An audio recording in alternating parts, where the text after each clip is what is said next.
बिस्मिल्लाहिर्रहमानिर्रहीम। Continue our lecture exercise 2E, जिसमें previous video में हमने fill in the blanks complete solve कर ली थी। अब इसके बाद हम इसका सेकंड क्वेश्चन एक्सरसाइज 2E का सॉल्व करेंगे। आज सेकंड क्वेश्चन हमारा है यहाँ पर state whether the following are true और फॉल्स, यानी कि हमें यहाँ पर 1 2 5 स्टेटमेंट्स दी गई हैं।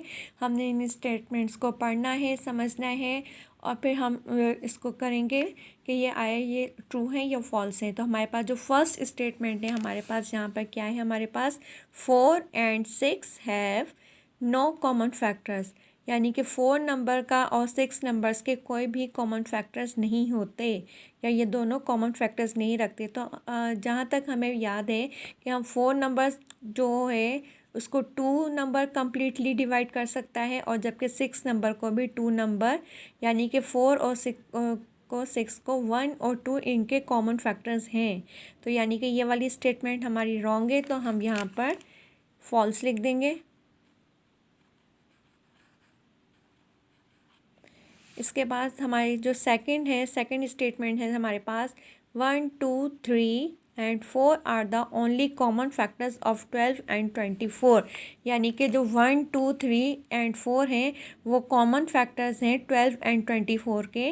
तो ये वाली स्टेटमेंट भी हमारी राइट है, क्योंकि यहाँ पर 2 नंबर भी 12 नंबर को भी कम्प्लीटली डिवाइड कर सकता है और 24 नंबर को भी, जबकि 3 नंबर भी 12 नंबर, यानी कि 3 4 12 और 24 नंबर को कम्प्लीटली डिवाइड कर सकता है, जबकि 4 नंबर भी 12 नंबर को और 24 नंबर को कम्प्लीटली डिवाइड कर सकता है। यानी कि ये हमारी स्टेटमेंट राइट है।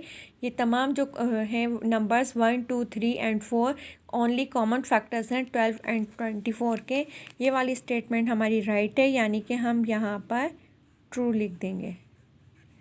इसके बाद हमारा जो थर्ड स्टेटमेंट है हमारी 20 is the common factor of 10 and 20। जो 20 है वो कॉमन फैक्टर है 10 and 20 नंबर का। तो ये स्टेटमेंट हमारी राइट नहीं है, क्योंकि जो 20 नंबर है 10 नंबर से बड़ा नंबर है, तो 10 नंबर्स के फैक्टर्स में 20 नंबर कैसे आ सकता है, क्योंकि 10 नंबर्स के जो फैक्टर्स होंगे वो होंगे जो इस 10 नंबर्स को कम्प्लीटली डिवाइड कर सकें, और वो कौन से होंगे हमारे पास 1 2 5 and 10, यानी कि 20 नंबर कॉमन फैक्टर नहीं है 10 and 20 नंबर का। ये वाली स्टेटमेंट हमारी रॉन्ग है, तो हम यहाँ पर भी फॉल्स लिखेंगे। इसके बाद हमारी जो डी वाली स्टेटमेंट है, द HCF 2 और more prime numbers is equal to 1, यानी कि अगर आप किसी भी HCF जो लेते हैं प्राइम नंबर्स में, तो उसमें जो 1 नंबर है वो हमारा इक्वल होता है। यानी कि हम कोई भी किसी भी नंबर्स का जब HCF लेते हैं तो उसमें हमारे पास जो 1 नंबर होता है वो इक्वल होता है, यानी कि 1 नंबर हर नंबर का फैक्टर होता है और 1 नंबर हर नंबर का मल्टीपल भी होता है। इसलिए ये वाली स्टेटमेंट राइट है हमारी, यहाँ पर हम ट्रू लिख देंगे। इसके बाद हमारी जो लास्ट वाली स्टेटमेंट है वो क्या है, द HCF यानी कि highest common factor of 20 30 and 40 is 240। Highest common factor जो है हमारा 20 30 and 40 का 240 है। तो क्या ये स्टेटमेंट हमारी ट्रू है या फॉल्स? हम इसको ऐसा करते हैं कि सॉल्व करके चेक कर लेते हैं। यहाँ पर देखें स्टूडेंट्स, हमने 12 30 and 40 नंबर्स के जो हमने फैक्टर्स लिए, 20 नंबर्स के फैक्टर्स लिए, इसके बाद 30 नंबर के फैक्टर्स लिए, 40 नंबर्स के जो फैक्टर्स लिए, उनमें हमारे पास जो कॉमन फैक्टर्स आए वो हैं हमारे पास 1 2 4 5 10, और इनमें हाईएस्ट कॉमन जो नंबर है वो हमारे पास 10 आ रहा है। यानी कि 12 20 30 and 40 नंबर्स का जो हाईएस्ट कॉमन फैक्टर आया है वो हमारे पास 10 नंबर आया है। यानी कि ये जो लास्ट वाली स्टेटमेंट है वो हमारी रॉन्ग है। यहाँ पर देखें स्टूडेंट्स, जो हमारी जो लास्ट वाली स्टेटमेंट थी, द HCF 20 30 and 40 इज़ 240, यानी कि इनका जो हाईएस्ट कॉमन फैक्टर था वो 240 है। तो ये हमारी स्टेटमेंट रॉन्ग है, क्योंकि हमारा जो हाईएस्ट कॉमन फैक्टर निकला है वो 10 है। तो ये वाली स्टेटमेंट हमारी फॉल्स है, तो हम यहाँ पर फॉल्स लिख देंगे। सो स्टूडेंट्स, हमारा क्वेश्चन नंबर 2 भी सॉल्व हो गया। अब हम अपना क्वेश्चन नंबर 3 सॉल्व करते हैं। यहाँ पर ये चूज़ द बेस्ट आंसर है, लेकिन यहाँ पर हमारे पास क्वेश्चन जो है वो मिस है। तो हमारे पास जो क्वेश्चन दिया गया है वो है the greatest number which divides 42, 51 and 63 is. यहाँ हमारे पास 4 ऑप्शन दिए गए हैं, 7, 6, 3 एंड 21। यानी हमें वो नंबर, उस नंबर पर टिक लगाना है जो 42, 51 एंड 63 को कम्प्लीटली डिवाइड कर सकता है। तो इसमें हमने जो चेक किया है वो हमारे पास 3 नंबर आ रहा है। 3 नंबर वो नंबर है जो इन तीनों नंबर्स को कम्प्लीटली डिवाइड कर सकता है। या आप रफ पेपर पर चेक करके देख सकते हो। तो हम इसलिए हमने यहाँ पर 3 नंबर पर टिक लगाया है, क्योंकि वो 3 नंबर है जो इन तीनों नंबर्स को कम्प्लीटली डिवाइड कर सकता है। इसके बाद जो हमारा सेकंड है the HCF of 17, 19 and 31 is. Highest common factor जो है 17, 19 एंड 31 का इज़ 31। सेकंड ऑप्शन है 1, थर्ड ऑप्शन है 19 और फोर्थ ऑप्शन है हमारा 31। यानी कि ये तीनों ऑप्शन है। अब हम अगर यहाँ पर चेक करें तो 17 नंबर भी हमारा प्राइम नंबर है, 19 नंबर भी हमारा प्राइम नंबर है, जबकि 31 नंबर भी हमारा प्राइम नंबर है। यानी कि ये वो फैक्टर्स हैं जिनका सिर्फ कॉमन फैक्टर जो होगा 1 नंबर होता है, और ये इनका अपना खुद का नंबर, ये सिर्फ 2 फैक्टर्स रखते हैं। 17 नंबर्स के भी ओनली 2 फैक्टर्स हो गए, 1 और 17। 19 नंबर्स के भी ओनली 2 फैक्टर्स हो गए, 1 और 19। जबकि 31 नंबर के भी ओनली 2 कॉमन फैक्टर्स होंगे, 1 और 31। तो इसलिए इनमें से जो कॉमन फैक्टर होगा 1, और वही इसका हाईएस्ट कॉमन फैक्टर होगा। इसलिए हम अपने सेकंड वाले ऑप्शन 1 पर टिक लगा देंगे, क्योंकि ये तीनों प्राइम नंबर्स है, और इन तीनों प्राइम नंबर्स में से जो 1 नंबर होगा वही कॉमन फैक्टर होगा, और वही हमारे पास हाईएस्ट कॉमन फैक्टर होगा। इसलिए हम सेकंड वाला ऑप्शन पर 1 नंबर पर हम टिक लगा देंगे। अब इसके बाद हमारा जो सी है यहाँ पर है हमारे पास the highest common factor of 81 and 45 is.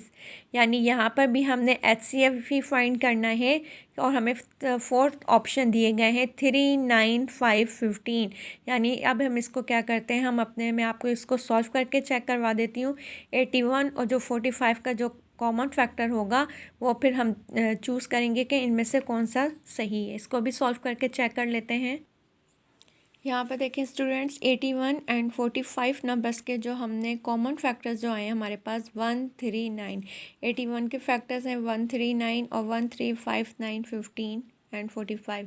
तो हमारे पास जो कॉमन फैक्टर्स हैं 1, 3, 9। अब हम इसका हाईएस्ट कॉमन फैक्टर कैसे लेंगे? कॉमन फैक्टर्स में जो हमारे पास हाईएस्ट नंबर आया है 9, वही इसका हाईएस्ट कॉमन फैक्टर है, यानी कि 9 नंबर। अब हम अपने ऑप्शन में चेक करते हैं कि 9 नंबर क्या हमारे ऑप्शन में है।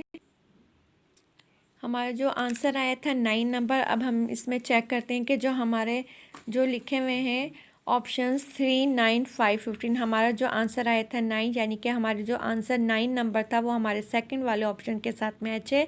यानी कि हमारे पास जो 81 एंड 45 का जो कॉमन फैक्टर है वो है हमारे पास 9। इसी तरह इसी मेथड से अब हमने यहाँ पर भी डी वाला जो है हमारा the common factors of 26 and 78 are, यानी कि कॉमन फैक्टर्स लेने हैं, और हमने हमारे पास 4 स्टेटमेंट्स हैं। तो इन दोनों क्वेश्चंस को भी मैं आपको खुद सॉल्व करके दिखा देती हूँ। 26 एंड 78 के भी हम कॉमन फैक्टर्स ले लेते हैं। यहाँ पर देखें स्टूडेंट्स, हमने 26 एंड 78 के कॉमन फैक्टर्स लिए हैं। जो हमारे पास 26 के फैक्टर्स है, यानी कि वो नंबर जो 26 को कम्प्लीटली डिवाइड कर सकते हैं, वो है हमारे पास 1, 2, 13 एंड 26। इसी तरह 78 को जो नंबर्स कम्प्लीटली डिवाइड कर सकते हैं वो है हमारे पास 1, 2, 13, 26, 39 एंड 78। अब इनमें से जो हमारे पास जो कॉमन फैक्टर्स फाइंड हुए हैं वो हैं हमारे पास 1, 2, 13 एंड 26। अब हम चेक करेंगे कि हमारा जो आंसर है किस ऑप्शन के साथ मैच करता है। यहाँ पर देखें स्टूडेंट्स, हमारे पास जो डी वाला था 26 एंड 78 के जो हमने कॉमन फैक्टर्स लिए हैं वो हमारे फोर्थ वाले ऑप्शन के साथ जो हमारा आंसर मैच हो रहा है, जो है 1, 2, 13 एंड 26 हमने इसके ऊपर टिक लगा दिया। इसी तरह से हमारे पास जो लास्ट वाली जो है वो भी हम इसी तरह से सॉल्व करके चेक करेंगे। The HCF of 85 and 95 is, यानी कि इनका भी हाईएस्ट कॉमन फैक्टर जो है वो क्या है, वो इनको हम इसको सॉल्व करते हैं। जो हमारा आंसर आएगा वो हम अपने फोर्थ ऑप्शंस के साथ मैच कर लेंगे। यहाँ पर देखें स्टूडेंट्स, हमने 85 और 95 के जो हमने फैक्टर्स लिए उनमें से जो हमारे पास जो कॉमन फैक्टर्स आए वो हैं हमारे पास 1 और 5, और 1 और 5 में जो हाईएस्ट नंबर था 5, वो हमारा हाईएस्ट कॉमन फैक्टर हुआ। यानी कि हमारे पास जो 85 और 95 का जो हाईएस्ट कॉमन फैक्टर लेना था वो 5 नंबर आया है। तब हम इसको चेक करेंगे अपने ऑप्शन के साथ कि ये कौन सा ऑप्शन के साथ हमारा आंसर मैच हो रहा है।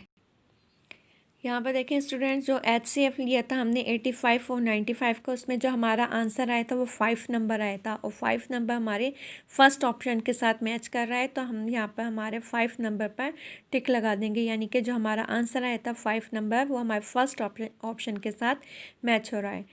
तो अब स्टूडेंट्स देखें, हमारा जो कम्प्लीटली एक्सरसाइज हमारी जो है 2E, exercise 2E page number 37, page number 38 और जो 39 पर जो क्वेश्चंस थे वो मैंने आपको कम्प्लीटली सॉल्व करवा दिए हैं। ये सारा जो आपका बुक वर्क था ये आप बुक में ही करोगे, और इसको जिस तरह से मैंने आपको कम्प्लीटली खुद इसीलिए सारा सॉल्व करके करवाया है ताकि आप अच्छे से समझ सको।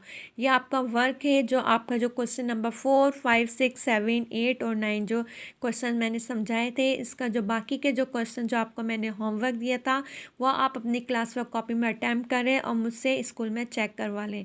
आज हमने अपनी एक्सरसाइज 2E कंप्लीट सॉल्व कर लिए। अब नेक्स्ट वीडियो में हम एक्सरसाइज 12F सॉल्व करेंगे। So students, thank you.